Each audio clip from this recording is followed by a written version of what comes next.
Mastering homonyms with your personal list.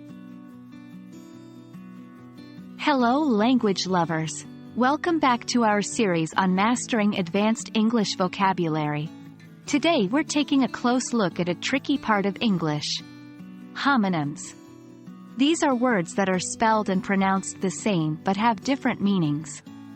They can be a bit of a challenge, but don't worry. We've got a powerful learning tool up our sleeves.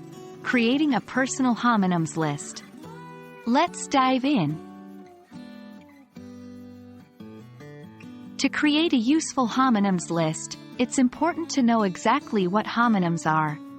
Simply put, homonyms are words that share the same spelling and pronunciation but have different meanings.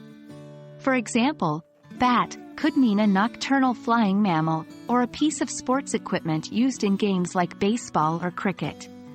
Learning homonyms can significantly improve your English comprehension and fluency. Why create a personal homonyms list, you ask? Having a personal list of homonyms gives you a unique tool to understand and learn these words in a way that makes sense to you. This list can be a living document that grows as your vocabulary expands. With a personal homonyms list, you can track your progress, practice regularly, and reinforce your memory of these words and their various meanings. Starting your homonyms list is simple. First, grab a notebook or create a new document on your computer. Then, 1. Choose a homonym.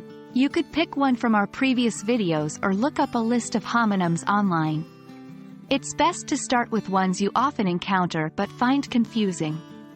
2. Write down the homonym and its different meanings. Use each meaning in a sentence to provide context. 3. Review your list regularly.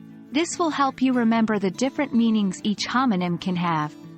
Remember, the key to mastering homonyms is regular review and practice. As you become more comfortable with homonyms, start expanding your list. Here are some strategies. 1. Include homonyms from materials you read or listen to. If you come across a homonym in a book, movie, or conversation, add it to your list. 2. Challenge yourself with more complex homonyms. As you progress, try to find and use more complex homonyms to continually challenge your vocabulary skills. 3. Use your homonyms in your daily conversations and writing. The more you use them, the more natural they will become. And there you have it. Creating a personal homonyms list is a powerful and tailored tool to help you conquer the tricky terrain of English homonyms. Remember, practice and regular review are the keys to mastering these words. So start your list today and watch your English skills flourish. Thank you for joining us today, and we hope this video has been helpful. Stay curious, keep learning, and we'll see you in the next video. Happy studying!